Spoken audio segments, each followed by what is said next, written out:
Bet you we could even get them to pay us back for the infrastructure that we make for the data center through something called a TID. What does that even mean? I don't know. Total idiot. Let me tell you right now, the town is never going to vote for a TID. The town doesn't have to. The Common Council will. We only need to convince a few people, not the whole town. Are you kidding me? Yeah. Bet you.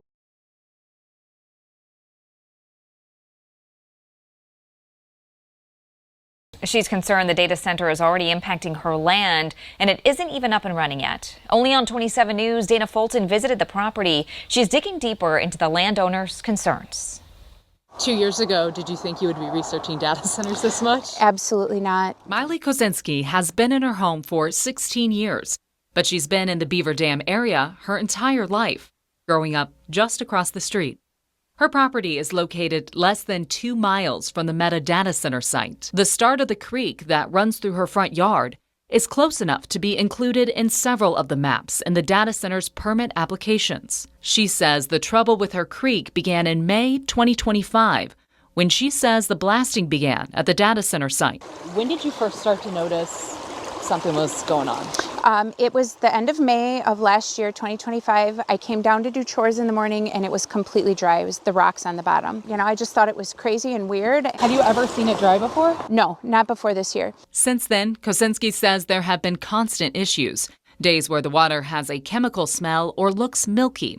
She also says the water flow has been inconsistent, surging at times, and has caused significant erosion to the bends of the creek. Kozinski says the DNR has been out multiple times to investigate, but adds while everyone at the state agency has been willing to help, they aren't always able to check the scene in time. So the one day I called, there was nobody to come. There was no one to come. And by the time they came here the next day, it was clear again. She says she spent hundreds of dollars to have the water from the creek tested. There is extremely high aluminum in there, which is, according to USGS, it's consistent with heavy construction site activity, such as even rinsing out concrete trucks. Kozinski says the DNR hasn't found the source of the creek issues. If it truly is the data center that is causing all of these issues, it needs to be regulated. I reached out to the DNR. A spokesperson said they are actively reviewing the case, including possible connections to nearby quarries. Ultimately, Kozinski is asking for more transparency and more regulation. So there's local permits, state permits, federal permits,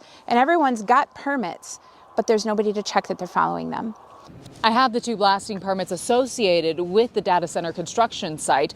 The permits timelines do line up with the issues at the creek. I reached out to the blasting company in charge and asked for a more specific schedule of their activity. They did not respond. As for lawmakers' discussions on any regulation, Meta does not comment on pending legislation. In Madison, I'm Dana Fulton.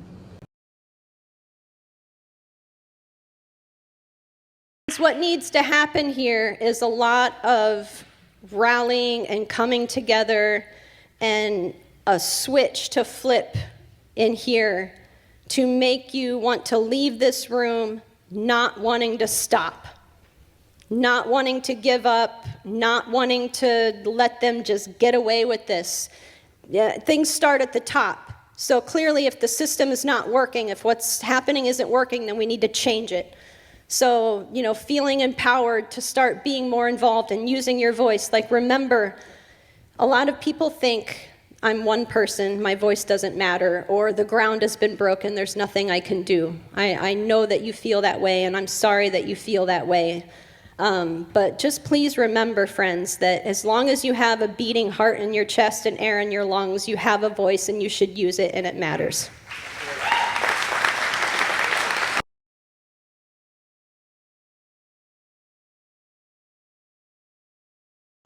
On April 10, 2026, the Ravenna City Council in Ohio prepared to vote on a massive new AI data center. They expected the usual dry public comments until Will Hollingsworth stepped to the mic. So, Mr. Hollingsworth, I know that you had your hand up to talk.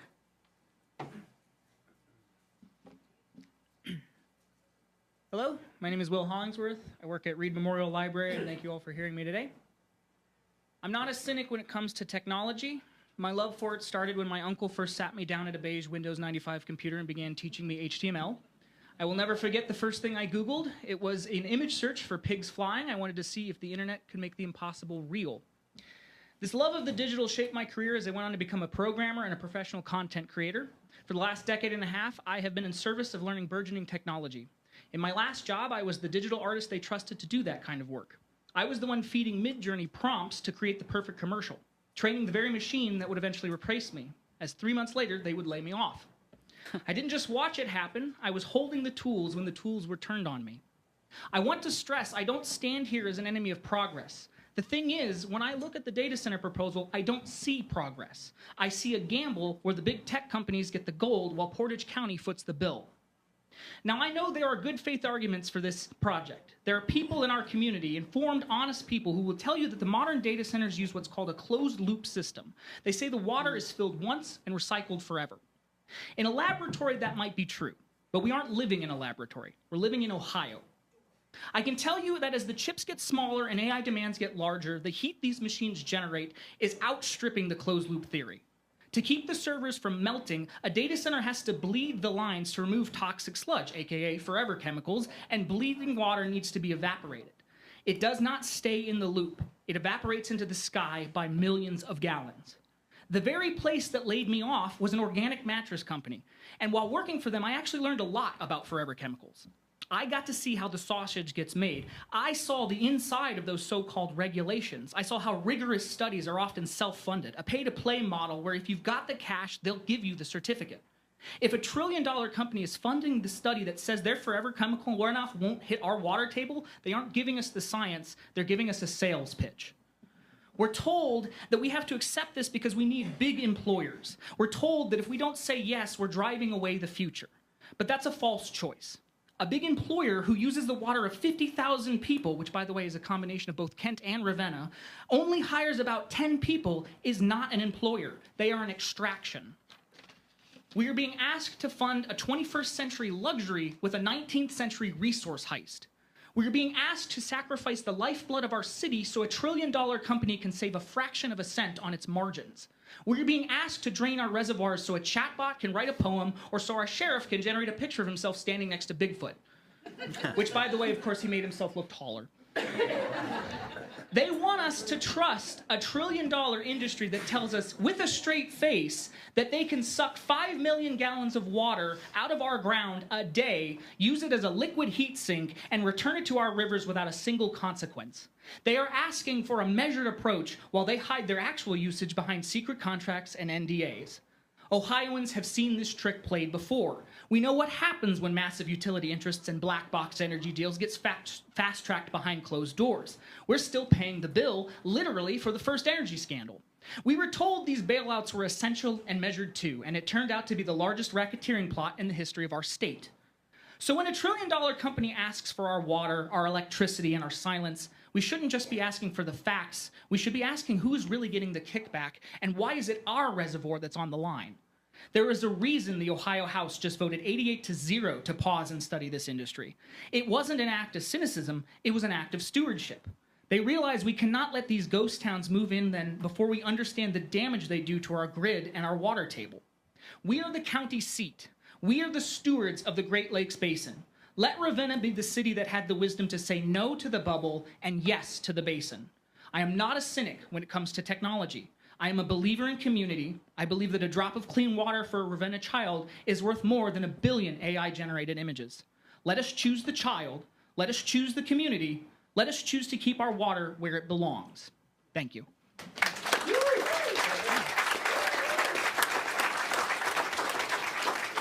Thank you. All right, who wants to follow that? All right.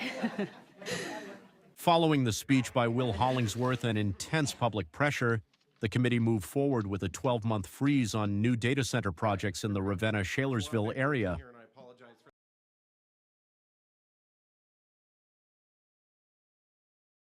12 News' Emily Pofall is live in Mount Pleasant tonight. And Emily, people complained directly to Microsoft this evening. Yeah, in a Q&A session at the Mount Pleasant Village Hall, the major concerns, the noise, like you just mentioned, which is actually a persistent humming that we can actually hear still right now standing outside the data center. The other major concern, the light pollution. Now it's raining, but I'm going to move my umbrella. You can see the light pollution off in the distance, which neighbors say these lights are on all night long.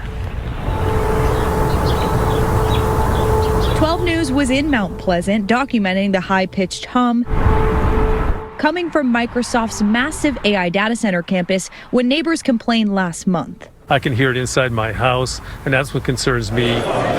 Thursday, neighbors took their complaints to the source. Microsoft reps fielded questions for hours about the data center set to go online later this year and plans for at least 15 more still under construction. We hear everything that comes out of that place. The Q&A took place in Mount Pleasant, but Sturtevant Village President Mike Rosenbaum was there. It's my home. It's my constituents' home. I don't need to be driving people out of my village because of some van noise. The village of Sturtevant didn't have a say with the data center moving in, right? That was just Mount Pleasant. Yeah, we had no say. Beth Kane planned to grow old in Sturtevant. I lived in an apartment for 18 years to save, to build my dream home. Now, it's a nightmare. I've lived there 5 years. I want to leave. It's no longer fun. I've got headaches. We have box fans running in order to cover the sound at night. Microsoft reps would not answer 12 News questions on camera, instead referring us back to the statement they sent more than 2 weeks ago. Quote, we're aware of the noise concerns raised about our Mount Pleasant facility. We're investigating the root cause and hope to share an update soon. The Mount Pleasant Village president and communications director also declined an interview, but in a statement say, quote, the company has told us it's investigating and we await an update on potential ways to quickly address the concerns. We wanted to live in a tiny little town where we could feel like we're out in, I call it God's country. I know it's corny. I'm going to cry.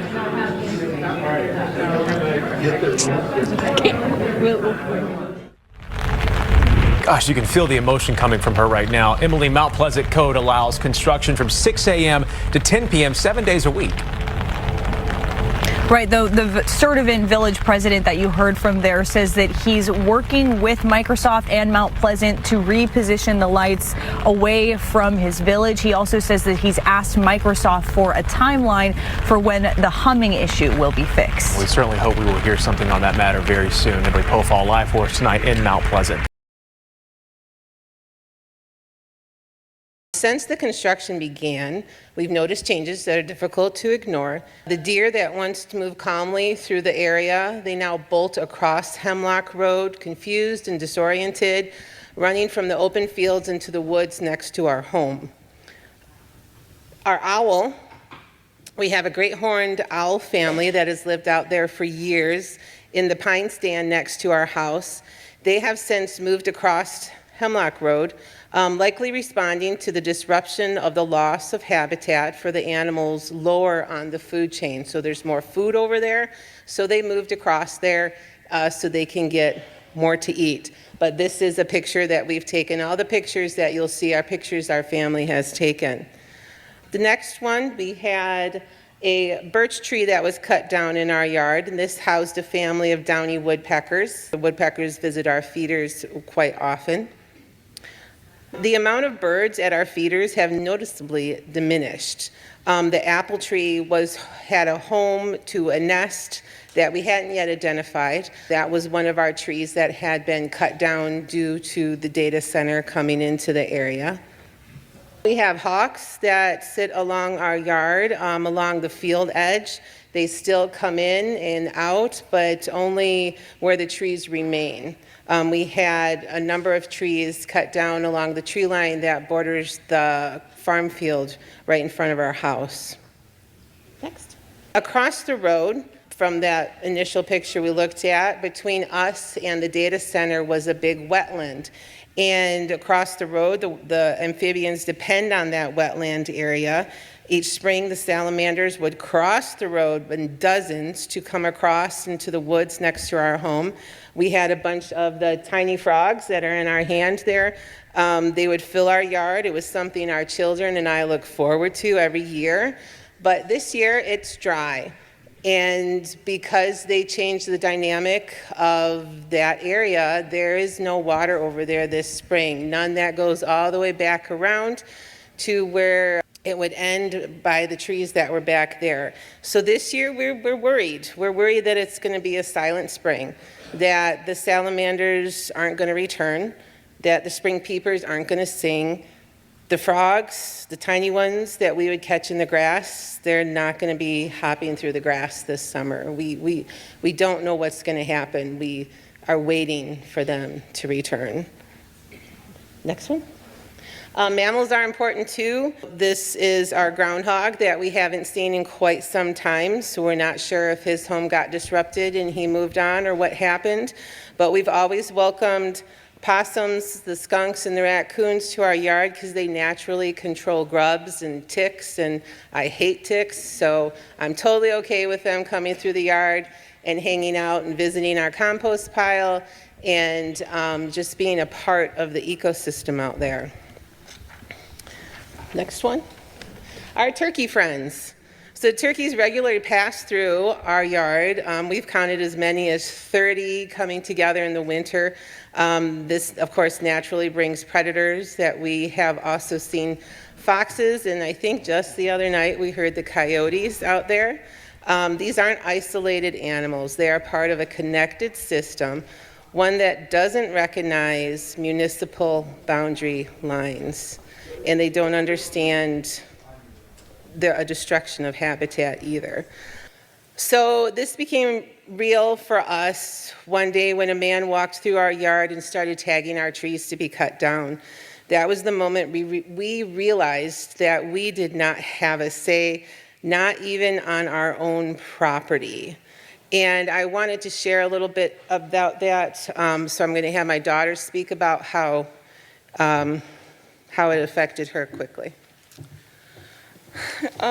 So when my bus pulled up to our house that day, my mom met me at our neighbor's house because it was blocked, our driveway was blocked. We came to find our trees that were like 45 to 50 years old, cut down. I was really sad about that, and I was angry. Really angry. All of our trees along the road were completely cut down, just laying there. It was maddening and frustrating because those trees weren't just landscaping. They were habitat, wind protection, and shade. It was a part of our family's daily life. And if you could go to the next slide. So thank you, Addie. I had to scroll back through our pictures and find some to kind of show what our yard looked like initially. This is looking into the same direction that you saw the data center in the beginning. So this is a few of our trees here, originally our evergreens. And then here's a few, again, from the front yard where we're cutting grass, and then in the backyard where the play set is. And then this is looking from the corner of our property where our neighbor is towards our house. This was our apple tree, and that was one of the 10 trees that were cut down. So the apple tree, the small evergreen, the two tall ones right next to our house, they had expanded the right-of-way, so now our house is borderline right-of-way. Here you go. This is looking from our driveway west. This is how they left the trees for quite a while before they decided to come back and clean them up. So they just kind of dropped them and left them there for the weekend. This is a before and after side by side. You can see the trees are still up, and then you can see the trees are gone, and you can see all the way down the road. 151 would be at the end down there, and you can see our shed now because they just went all the way through. So that's our spruce, that's a big white pine that's gone, and a few walnut trees as well. Next, please. These are the two big ones that were next to our house. So here's the ones we were talking about that were marked as right away and are gone, and the branches were just left along the driveway for about a week and a half or so before they came back to clean them up. And of course now we have no protection from that northwest wind and snow at our house. These are then now looking up from the tree line. So these are the walnut trees that they cut down and left. They informed us all the wood would be left behind, that they would cut it fireplace length and just leave it on our property, and that they would remove the branches. Next, please. So I just want to also, before I talk about this, to let you know that I did not sit quietly about this. I called the city, I called the town, I called ATC, I called Alliant, asked if there was anything we could do, if there was anything that they could help with replanting, and of course nobody said no, there's no program for that, and we are on our own. And of course we had to get a brand new deck, and now our deck is constantly covered in a light colored dust from the exposed and blasted sandstone at the site. That dust also settles on our cars and our trash cans as well. But like I said, there was no replanting program, no coordinated plan to restore any of the appropriate vegetation that they told us that we could do. And yes, we were kind of left on our own. So now this is taken from our window. This is actually looking at Generac. So the light pollution is real. This pours into our living room window, and then this one was actually taken from the downstairs window. So the light pollution will be real, and it will affect things. It will affect the nocturnal animals that come out at night. There's also a lot of runoff that goes into the pond that's right behind Generac. If you look on the ground, there's a reflection. That's the runoff pond, the evaporation pond that doesn't actually evaporate. That has no mosquito mitigation. So in the summertime, it's really bad out by our house because there's no control for that either. So we've seen that the land can heal itself. There's a hill that they left in the middle of the cornfield that now has trees and vegetation growing on it without any planning or care. That tells us that mitigation is possible. But what worries us the most is the unknown. We've gone from living in the country to living beside an industrial park. We don't fully know how these systems work, what the runoff could be, or what might escape from the site over time. So last one, we'll end on a fun note here. So we try to be brave, but this is our family. So we were just here tonight to share our story. We know we can't stop the progress, but we just want thoughtful and responsible progress. Progress that respects people, wildlife, and the land we all depend on. And my daughter chose this quote from Mahatma Gandhi for us to end on. The earth provides enough to satisfy every man's need, but not every man's greed. So on Monday, April 6, 2026, concerned residents packed City Hall in Beaver Dam as the Common Council prepared to vote on key measures laying the groundwork for a second data center. The council approved rezoning a 14-acre parcel for light manufacturing, establishing a new tax incremental district, and entering into a purchase and sale agreement with Abaddon Holdings, which would develop a data center smaller than the one currently under construction by Meta. While Mayor Bobby Mark and several council members supported the development, many residents voiced disappointment and concern. The facility that we saw in Des Moines is actually close to some residential areas. They actually have constructed a berm between the facility and the homes. The facility is designed so that many days they don't use any water. So it's very common for an edge center to follow suit with hyperscale to prevent all of us to not have what we want. I worry that the people who are in favor may not fully understand the depth of impact that these places can have. I was hoping that they would vote no to the ordinances. Just being north of that area is a disruption, and I'm disappointed. Just plain disappointed. I'm not surprised. This isn't over. If you actually pay attention to a lot of these companies, like one of the biggest ones, OpenAI, just shut down an entire branch of their generative AI just a few weeks ago. Most data centers that have been in development have yet to even finish completion. To be quite frank, it's just outlasting them. I'm angry I'm sad, but I'm not surprised. I think most people, especially in our generation, are pretty used to being disappointed by the people in power, and so for me, this really isn't shocking. They limited the public comment to 20 minutes total, 2 minutes apiece. We have to have our neighborhoods torn up. We have to have our neighbors' wells go dry. We have to have this runoff going every different direction now. We watch the displacement of this earth that's never going back to the way it was, never. The destruction of that property out there is massive.